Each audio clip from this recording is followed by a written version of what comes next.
International social media Patel Prahlad भाई।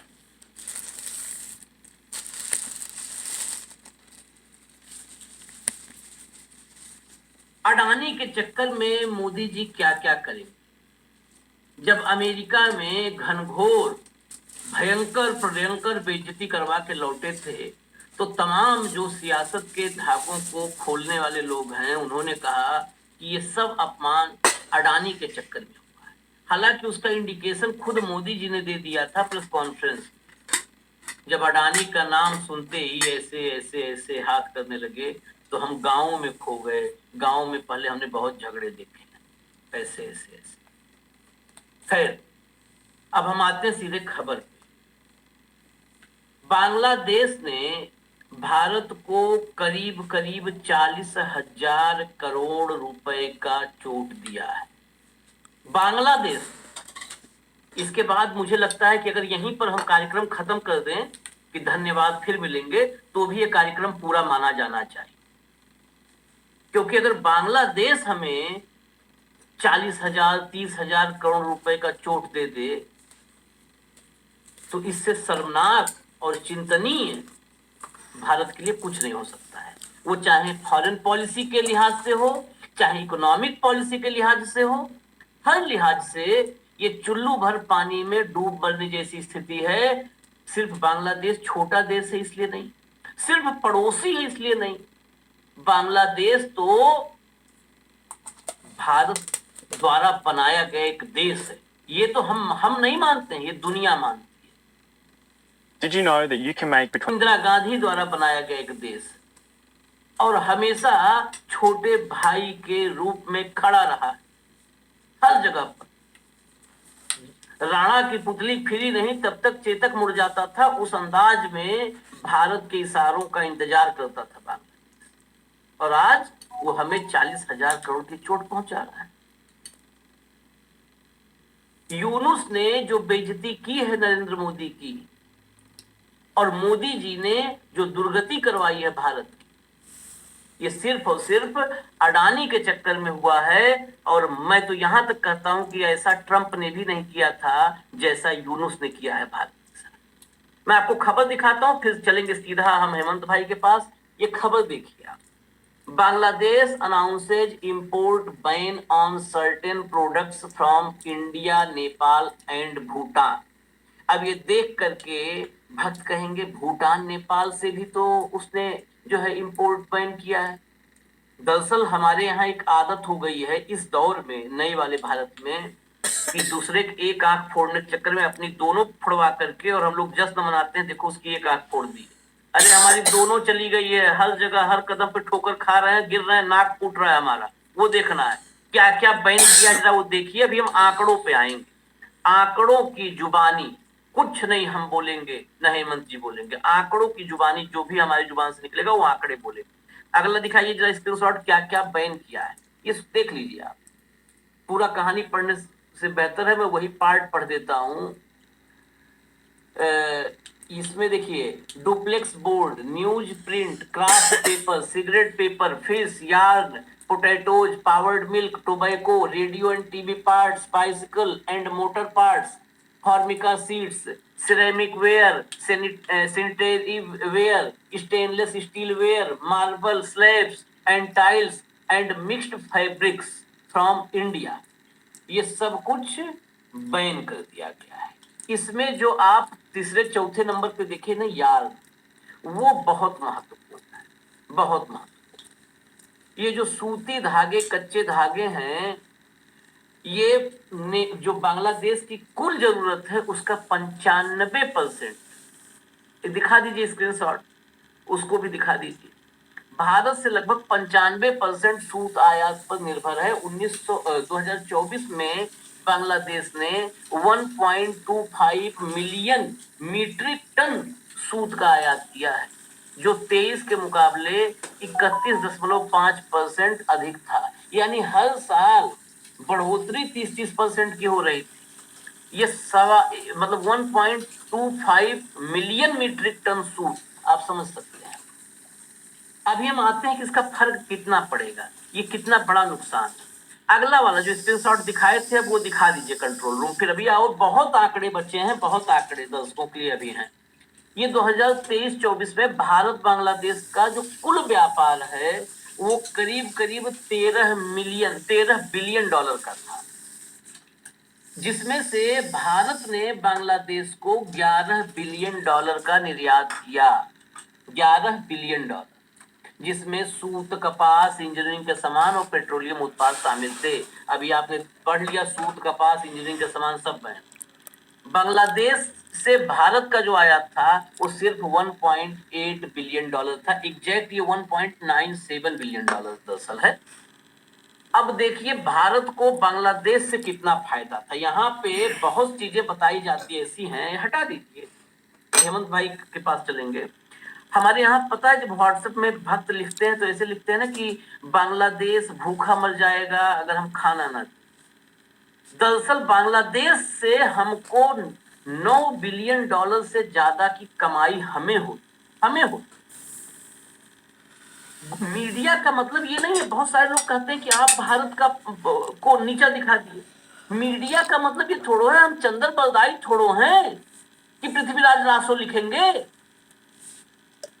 Media का मतलब इसके लिए सरकार में जो है वो पब्लिक रिलेशन डिपार्टमेंट है पीआर के लिए, वो बनाई है सब। मीडिया सच दिखाएगा, नहीं तो फॉरेन पॉलिसी, इकोनॉमिक पॉलिसी नाश हो जाएगा। हम 9 बिलियन डॉलर के बेनिफिशियरी हैं। रेयरेस्ट ऑफ रेयर हमारा ट्रेड बैलेंस जहां पर पॉजिटिव है, व्यापार संतुलन, उनमें से एक देश है, और सत्यानाश करवा के बैठ गए। 8 अप्रैल को एक आदेश हुआ था, वहां से हम शुरू करते हैं, चलते हैं सीधे सवाल पे। 8 अप्रैल को मोदी जी ने एक आदेश दिया था और इस देश की गोदी मीडिया में उनके स्क्रीनशॉट दिखाऊंगा तो 1000 स्क्रीनशॉट दिखाना पड़ेगा, फिर हम और हेमंत भाई कोई चर्चा नहीं कर पाएंगे।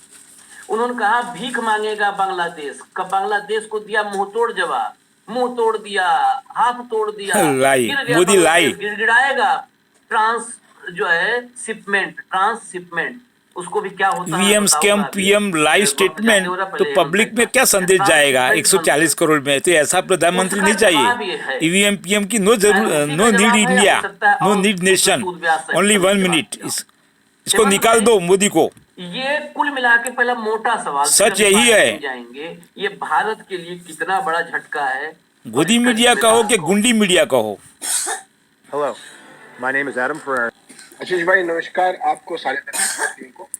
देखिए ये जो कुछ हुआ है, अगर आप सही मायने में कहें अपने जर्नलिस्टिक कैरियर जो पिछले 2.5 दशकों के दौरान, इससे ज्यादा सदमे वाली खबर मैंने आज तक नहीं देखी कि जिस देश को आपने जन्म दिया, उस देश के साथ आपके सारे ऑल आउट एफर्ट्स हैं, और वो आपका बिल्कुल आपने ठीक कहा कि मतलब अपने छोटे भाई की तरह बिल्कुल कदम ताल करने वाला देश, उसको साथ आपने ये क्या कर दिया। और अगर आप इसकी शुरुआत देखेंगे तो इसकी सबसे पहली शुरुआत अडानी द्वारा जबरन वहां की जो ऊंचे दरों पर देशद्रोही कहा जाता है गोदी मीडिया, सरकार के साथ हुआ है, वहां से शुरू हुआ। वडनगरो वैनशंकर। इस पूरे मामले की तह में आपने काफी कुछ बता दिया है तो उसको रिपीट करने की जरूरत नहीं है।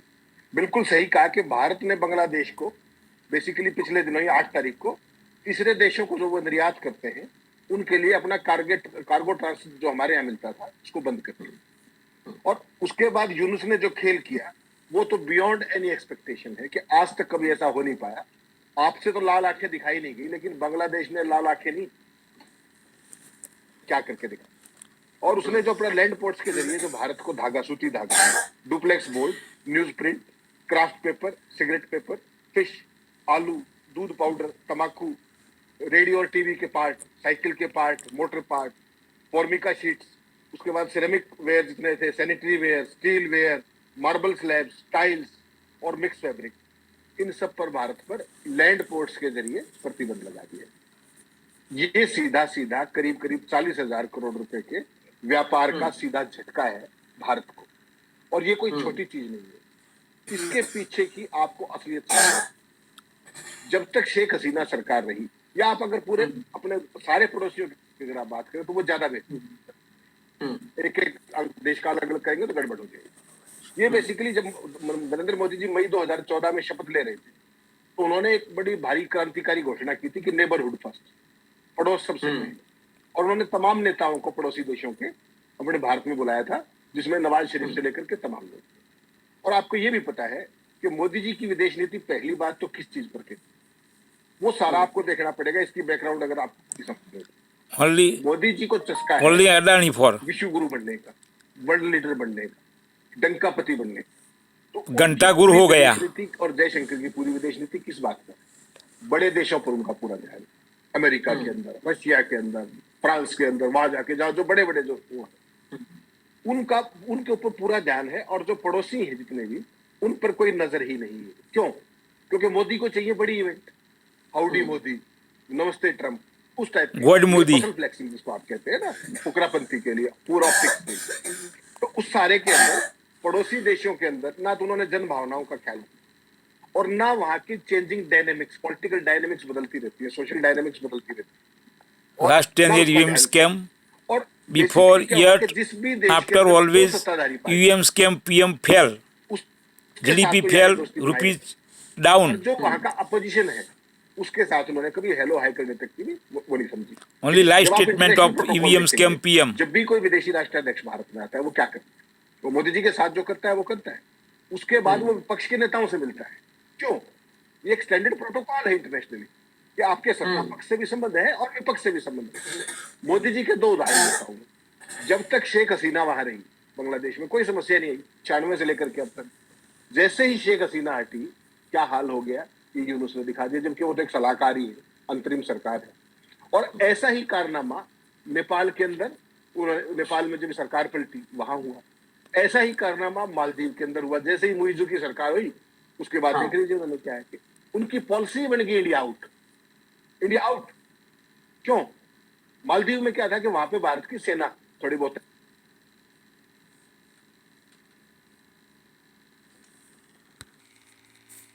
नॉमिनल से बिल्कुल, तो पहले इनको बाहर कीजिए, इंडिया आउट। और वहां से संबंध खराब होने शुरू हुए। नेपाल में जिस तरीके की इंटरवेंशन आपने की, बेसिकली मोदी की जो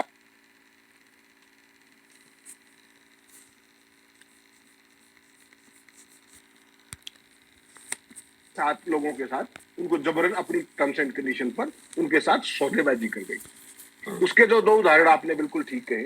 श्रीलंका का उदाहरण देख लीजिए, जैसे ही सरकार बदली वहां क्या हुआ, अडानी को बोरिया बिस्तर समेट के भागना पड़ा। जैसे ही बांग्लादेश के अंदर हुआ, दोनों देशों के अंदर, बांग्लादेश और श्रीलंका में सबसे बड़ा इशू क्या था कि भारत वहां पर दादागिरी कर रहा है और अपनी महंगी यहाँ पे बेच रहा है। इसके अलावा कुछ हुआ तो बता दो आप, शुरुआत वहां से हुई। तो अडानी की मदद के चक्कर में बांग्लादेश जैसा एवरग्रीन दोस्त आपने किस बात के लिए गवा दिया? और जब उन्होंने आपने उनकी ट्रांजिट रोकी, उन्होंने आपके कितने आइटम्स के ऊपर जो बाई रोड वो होना था वो सारे का सारा एक्सपोर्ट रोक दिया। 32% यार्न हमारा बाई रोड है, बाकी तो उससे करता है शिपमेंट। ऐसे ही ये सारी चीजें जो भी रोड से जाती थी, इसका मतलब क्या है कि अब ये जाएंगी उधर से, कॉस्ट बढ़ जाएगी और कॉस्ट बढ़ते ही डिमांड कम हो जाएगी। तो पूरी दुनिया में आप जिक्र सुन रहे हैं कि अमेरिका ने ट्रेड वार छेड़ रखा है, ये तो भारत के खिलाफ बांग्लादेश ने ट्रेड वार छेड़ दिया भाई, जिसके जन्मदाता आप। और इसका सबसे बड़ा कारण क्या है? शुरुआत अडानी से हुई, उसके बाद जो मोदी की गलत नीतियां हैं, और हालत ये होगी कि गलतफहमी बढ़ती चलेगी और उसको एड्रेस करने का समय इनके पास है नहीं, ना जयशंकर के पास ना इनके पास। जयशंकर तो ट्रंप से टाइम मांगता फिर रहा था, इन्विटेशन लेता फिर रहा था इनॉग्रेशन का। वो सारी चीजें जो हैं, अब देखिए चाइना का इसमें बहुत बड़ा रोल है। चाइना इस पूरी हमारी जो प्रॉक्सिमिटी के जो देश है सारे के सारे पड़ोसी, ना केवल उनको बहुत बड़े पैमाने पर ऋण दे रहा है, बहुत सारी सुविधाएं दे रहा है, पूरे दक्षिण एशिया में उसने अपना आर्थिक और रणनीतिक प्रभाव जमा लिया है। वो किसकी कीमत पर है? वो भारत की कीमत। उसने BRI के जरिए जो बॉर्डर रोड इनिशिएटिव है, उसके जरिए पाकिस्तान से लेकर तमाम देशों को साथ लिया। आप क्या कर रहे हैं? हमारी आर्थिक और सहायता और परियोजनाएं बेमायने हैं उसके सामने। और जो परियोजनाएं लाते हैं आपको अडानी के लिए लाते हैं। महंगी बिजली वहां बेच लो, महंगी बिजली यहाँ बेच लो। श्रीलंका में सरकार बदली, उन्होंने नाक में दम करके रख दिया, रातों रात झोड़ा उठा के भागे। अब फिर 3 दिन लगा के, श्रीलंका 3 दिन लगाने का देश है क्या? मैक्सिमम 4-5 घंटे के अंदर यात्रा हो जाती है। मोदी जी 3 दिन रहे हुआ। तो ये सारी चीजें बेसिकली बांग्लादेश जैसे सबसे भरोसेमंद ट्रेड पार्टनर और अदरवाइज सामरिक फ्रेंड को आपने इस तरीके से गवा दिया। तो इसकी फॉल्ट लाइंस कहाँ है? इसके लिए जिम्मेदार कौन है? इसके लिए 100% जिम्मेदारी मोदी की और 100% जयशंकर की। तो ऐसी मोदी स्थिति मेन आज तक भारत ने ना कभी देखी ना कभी सुनी कि एक छोटा देश, पड़ोसी देश जो आपका छोटा भाई था, वो आपको ला के दिखा रहे हैं और आपको सांस नहीं आ रहा कि आप जवाब क्या दें। चाइना ने इंडिया की ऑल बॉर्डर पर लेकिन अड्डा जमा हेमंत भाई, दिया है। इससे आगे देखिए, अभी खाली यार्न पे आपने बात की, इसमें जो है सैनिटरी वेयर से लेकर के टाइल्स से लेकर के साइकिल और motor parts, TV part, radio part, दुनिया भर की ये सब टीवी पार्ट, रेडियो पार्ट, यही तो पुर्जे छोटे छोटे इंजीनियरिंग प्रोडक्ट्स थे। और कौन सा भारत रिएक्टर दे रहा है बांग्लादेश को? भाई बड़ा व्यवहारिक बात, यही तो कुल मिला जुला के था। दूसरा, अब आज का एक मैं स्टेटमेंट आपको बताता हूँ, जो मतलब जो इसके बाद स्टेटमेंट आया, जो मीडिया लिख रही है, गोदी मीडिया जो लिख रही है, गोदी मीडिया नहीं, गुंडी कि मीडिया। अब बांग्लादेश को दोस्ती से जीतेगा भारत, दोस्ती से जीतेगा भारत। मैंने खबर पढ़ी, एक तरफ जब ये देखा कि ये इतना बड़ा झटका, ऐसा तो ऐतिहासिक बेइज्जती। भाई देखिए, अमेरिका और रूस, वो कुछ भी, वो सुपर पावर है, वो अपने शर्तों पर अगर भारत को थोड़ा बहुत धक्का मारे तो हमारे स्वाभिमान को तो ठेस पहुंचा, लेकिन फिर भी ये कह सकते हैं कि हम ठेस पहुंचा तो बांग्लादेश से, अमेरिका से या रूस से हम बोलना बंद कर सकते हैं। जैसे स्कूल में होता है ना कि भाई ताकतवर लड़का है, रोज का नाइट दे रहा है, तो मुझसे बात नहीं करेंगे, 2 बेंच छोड़ के बैठेंगे, 2 बेंच छोड़ के बैठेंगे, उससे लड़ेंगे तो नहीं। उससे लड़ने की कंडीशन मतलब हम उससे वार तो नहीं करेंगे, युद्ध नहीं करेंगे। लेकिन बांग्लादेश जैसे देश से उम्मीद नहीं। अब आज क्या हेडलाइंस हैं, मैंने अभी अंबानी के चैनल की हेडलाइन जो देखी और तमाम कि दोस्ती से जीतेगा। कल तक था कमल तोड़ दिया, बांग्लादेश को घुटनों पर ले आया, बांग्लादेश भूखों मरेगा, बांग्लादेश ने आत्मघाती गोल कर दिया। मीडिया वाले साले झूठ बोलते हैं। आज दोस्ती जीतेगा, तो मैं कहा कि अब दोस्ती मोदी मीडिया, मोदी सब झूठे हैं। ये सिलसिला सरकार, पहुंच गया है, देश गलत हाथों में चले गए हैं। अंदर गए तो लिखा था कि ऐसा ऐसा है, अब सूती जो है कच्चे धागे और सूती धागे ये सब नहीं लेगा बांग्लादेश। लेकिन भारत ने कहा है कि हम उसका कोई जवाब नहीं देंगे, तो दोस्ती जीतेगा। अब बताओ आप, पहले तो कुल थूथू फजियत करवा ओबामा कहते थे सर, मोदी सर, इंडिया में सर्कस नहीं Ramakdu sir, वदरू sir. Transshipment. Bangladesh शुरू से एक बात कहता रहा कि जब दुनिया में, जब शेख हसीना यहाँ आई, हेमंत भाई याद कीजिए, थोड़ा पहले चलते हैं flashback. No offence, you been. Sheikh Hasina का जहाज 1 घंटे बाद ब्रिटेन रवाना होगी, याद होगा आपको। 1 घंटे बाद ब्रिटेन रवाना हो जाएगी, 4 घंटे के लिए इंडिया में है, 4 घंटे बाद ब्रिटेन रवाना हो जाएगी। बांग्लादेश जैसे छोटे से देश, उससे तो कोई भी उसको आंख दिखा सकता था, ब्रिटेन भी दिखा सकता था, भाई हम अपने यहाँ रखेंगे शेख हसीना, तुम कौन हो हमें रोकने वाले। ब्रिटेन ने मना कर दिया, सबने मना कर दिया। ये वाहवाही के चक्कर में वो लगातार, अच्छा शेख हसीना, यही बात तो बांग्लादेश कह रहा है कि भारत की जमीन को हमारे खिलाफ इस्तेमाल कर रहे हैं शेख हसीना। शेख हसीना का रोज स्टेटमेंट आता है, यहाँ से रोज बयान जारी होता है। ये रहा खैर फॉरेन पॉलिसी का मसला। अब थोड़ा और डिटेल में आते हैं। ट्रांसशिपमेंट क्या होता है, हेमंत भाई ने बताया, मैं और थोड़ा बारीक बताता हूँ। ट्रांसशिपमेंट मतलब कि बांग्लादेश का निर्यात, वो गारमेंट का हो या और कोई निर्यात, उस निर्यात का थोड़ा हिस्सा या ज्यादा हिस्सा वो भारतीय पोर्ट से, मतलब एयरपोर्ट या पोर्ट, बंदरगाह या हवाई कार्गो से, जैसे भारत का जा रहा है, उसी में बांग्लादेश का भी शामिल होकर चला जाए कि 4 टन माल भारत का है तो 1 टन बांग्लादेश का, एग्जाम्पल, उसी से वो भी चला जाए। अब वो बंद कर दिया तो भारत में क्या दिखाया गया, हम गोदी मीडिया पर आ रहे हैं, क्या दिखाया गया, भारत के दम पर बांग्लादेश चल रहा था, अब उसका पूरा एक्सपोर्ट रुक जाएगा। भारत के लिए गोल्डन चांस, भारत तो कहीं दुनिया में कुछ होता है बस तुरंत यहाँ बताती है गोल्डन चांस। हकीकत यह है कि जब वो ट्रांसशिपमेंट था तो ट्रांसशिपमेंट फिल्म नहीं था कि लाओ यार मौसक बेटा है, लाओ तुम अपना भी लाओ, तुम्हारा भी शर्ट धुलवा देंगे, लॉन्ड्री में जा रहा है हमारा कपड़ा। वो कपड़ा धुलाई मौसिक बेटा से ले लेते थे, उसका पैसा है कि जो पैसा आया है वो तुम अपना, तो तुम्हारे शर्ट की धुलाई 40 रुपया है। बहुत सिंपल भाषा में बता। तो जो ट्रांसशिपमेंट में बांग्लादेश का माल जाता था वो भारत उसका पैसा लेता था, शुल्क लेता था।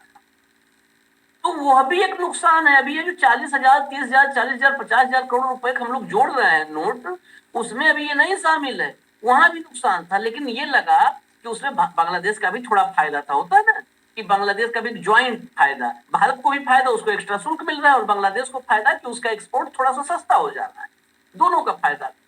तो क्या हुआ कि बांग्लादेश का एक आंख फोड़ने के चक्कर में अपना दोनों फोड़े, और अब फिर अगला स्टेप है नुकसान का।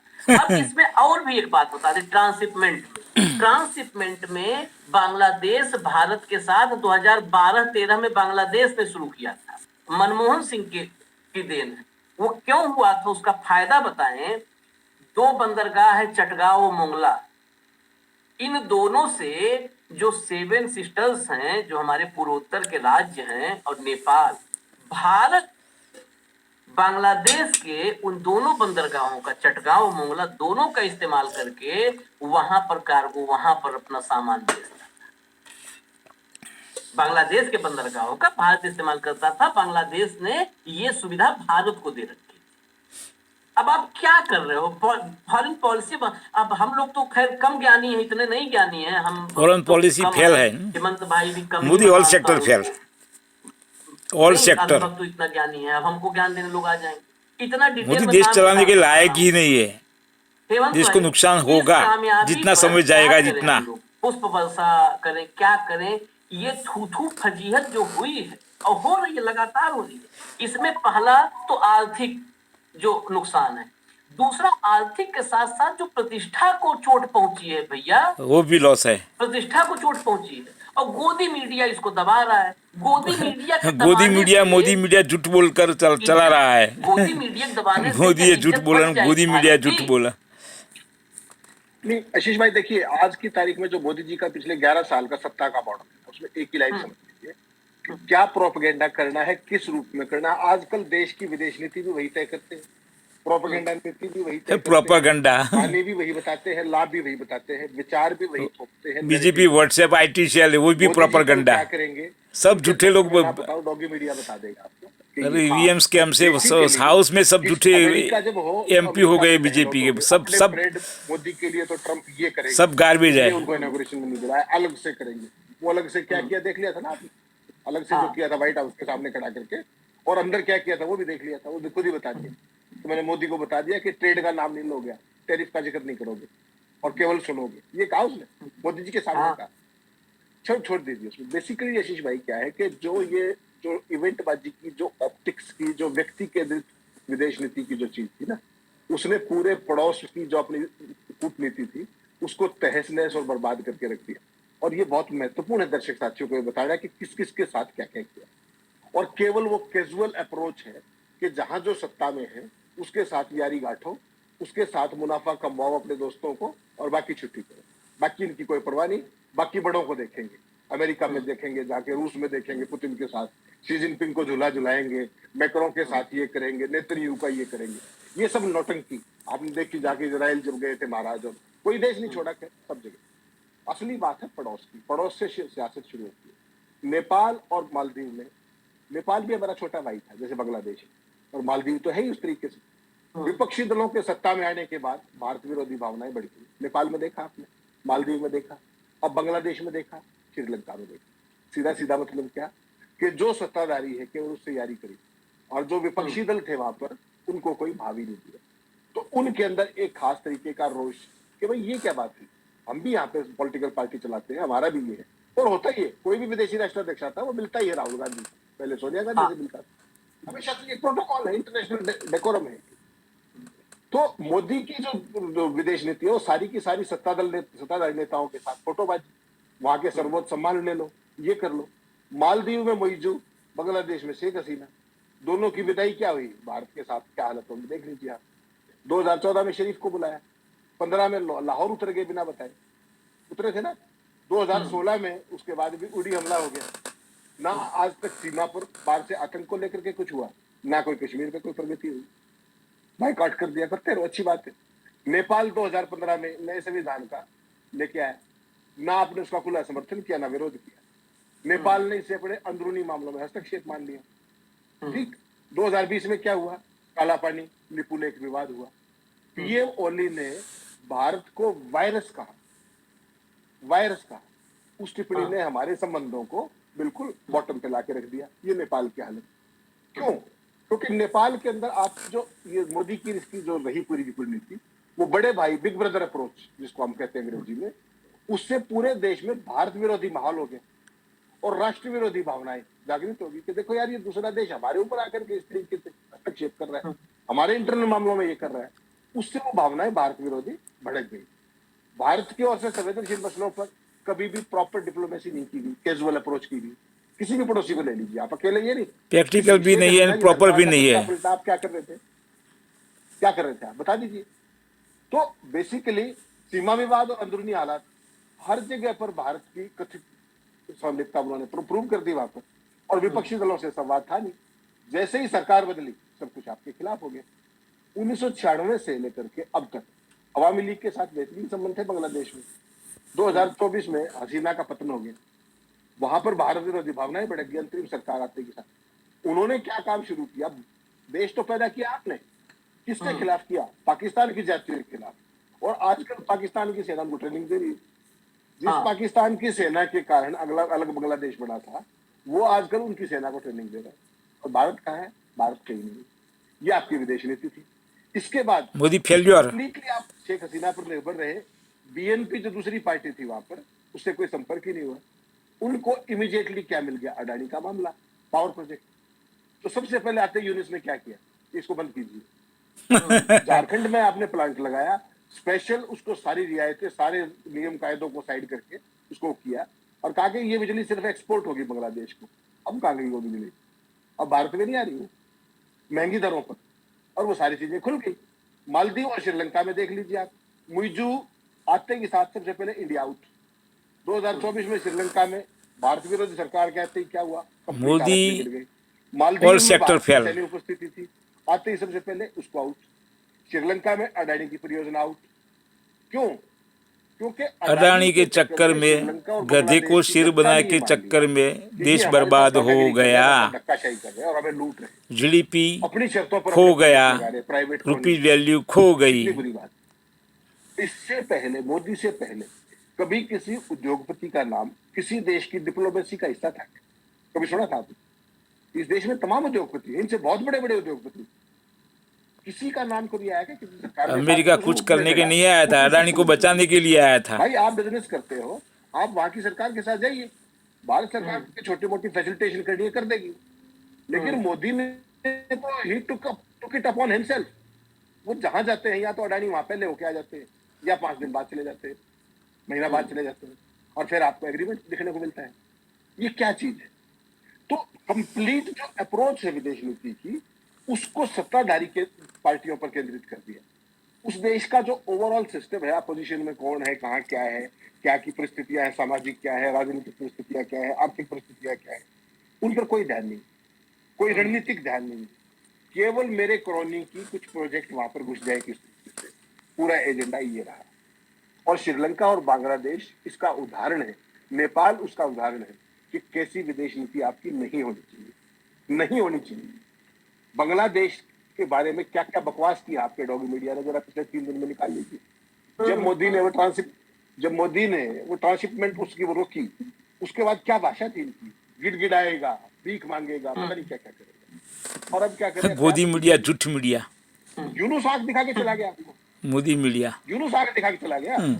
आप तो साले गलत बोलकर देश को बर्बाद करता रहा चाइना के साथ 10 साल से। आर्मी चीफ क्या कह रहे हैं, ये केवल 2 पॉइंट्स पे हुआ है, 4 पॉइंट्स पे अब भी रहता है। कहाँ गया स्टेटस क्वो एंटे, कहाँ गई लाला? तो समझना पड़ेगा आशीष भाई, पूरे देश की जो छवि थी इंटरनेशनली, अब आप ये सोचिए हमसे डरेगा कौन? चाइना और अमेरिका तो हमसे पहले भी डरते थे, यूरोप तो हमसे पहले भी डरता था, और डराना होता भी नहीं आज के दौर में।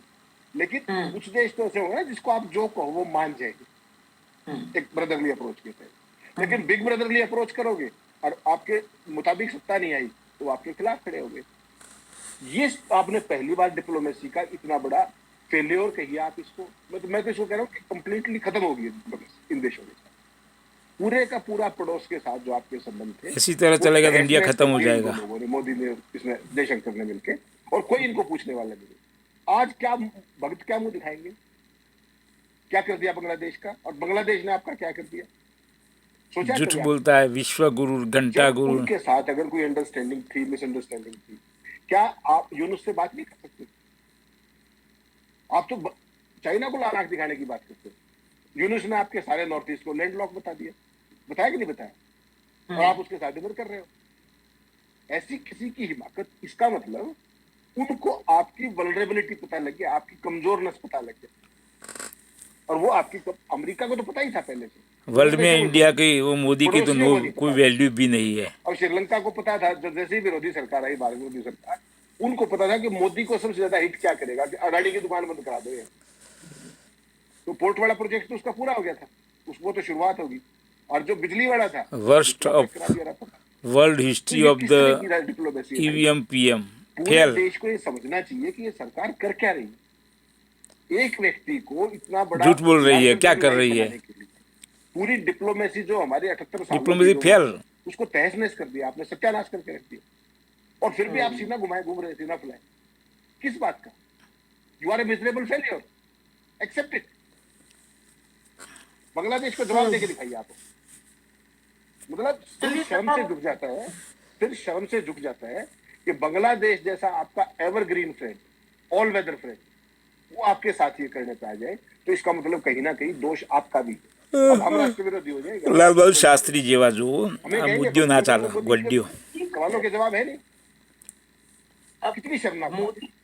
मोदी मतलब भारत तो हम नहीं मानेंगे, और भारत मानना तो छोड़िए, हमने तो एमाल सुना था, मेडिकल रिप्रेजेंटेटिव, लेकिन हेमंत भाई ने एआर का दर्शन अभी करवा दिया, अडानी रिप्रेजेंटेटिव। ये जहां जहां जाते हैं क्या बन के जाते हैं। और अभी मालदीव, हिटलर ने ऐसा किया था, जर्मनी खलास हो गया, तब हिटलर ने सबकी चर्चा की, सत्ता छोड़ी नहीं थी। मोदी ऐसा करेगा, छोड़ेगा नहीं और देश खलास हो जाएगा। भूटान कर ले, भूटान वो भूटान जिसके राजा, अरे जन्मदिन हो, जनेऊ हो, नामकरण हो, तेरहवीं हो, वो भारत चले आते थे भाई साहब। क्या आज फलाने जन्मदिन है तो भूटान के राजा आए हुए हैं फला के जन्मदिन में, उस टाइप का। मतलब ये हम एक भाव पक्ष बता रहे हैं। अच्छा टाइप था, जन्मदिन और जनेऊ तक में वो चले आते थे। 10 साल से सब बिगड़ गया। वो भी अब चीन के प्रभाव में है। अब भूटान भारत के प्रभाव और में नहीं सेक्टर है, में अब मोदी भूटान फेल। चीन के प्रभाव में है। वजह क्या है, ये वजह समझना होगा, खाली झूठ निकलना बोलता होगा है उस साला। यूनिवर्सिटी से, व्हाट्सएप वाली, जहां पर झूठ परोसा जाता है 25 पैसा 50 पैसा 1.5 रुपए में, उससे बाहर आना हो। फिर मैं चलते चलते बता दूं, 2012-13 के समय ये लुक ईस्ट पॉलिसी, देखो कोई पॉलिसी नहीं मोदी जी की अडानी को छोड़ करके, ये सारी पॉलिसी पुरानी वाली है। पुराने वाले जो थे मनमोहन सिंह, वो काम करते थे, वो इवेंट नहीं करते थे, तो बहुत लोग का इस देश में जान ही नहीं पाए कि भारत आजाद है। 14 में जाने जब मोदी जी ताली थाली बजवाने लगे कि भारत आजाद है। तो वैसे ही look east policy Manmohan Singh के दौर में बांग्लादेश, म्यांमार, चीन और भारत एक कॉरिडोर बनाने की बात हुई थी इस व्यापार को गति देने की। म्यांमार, बांग्लादेश, चीन से लेके भारत तक सब खत्म हो गया। अब तो भारत से धागा तक नहीं लेगा। कहते ना कच्चे धागे प्यार के, कच्चे धागे तो मोदी के पास है और ये ओनली। हमारे वाले को कोई जिम्मेदारी इसके लिए लांछन न दे, इसीलिए गोदी मीडिया वाली है न सब। में लगा हुआ है। लेकिन खबर है तो हम दिखाएंगे।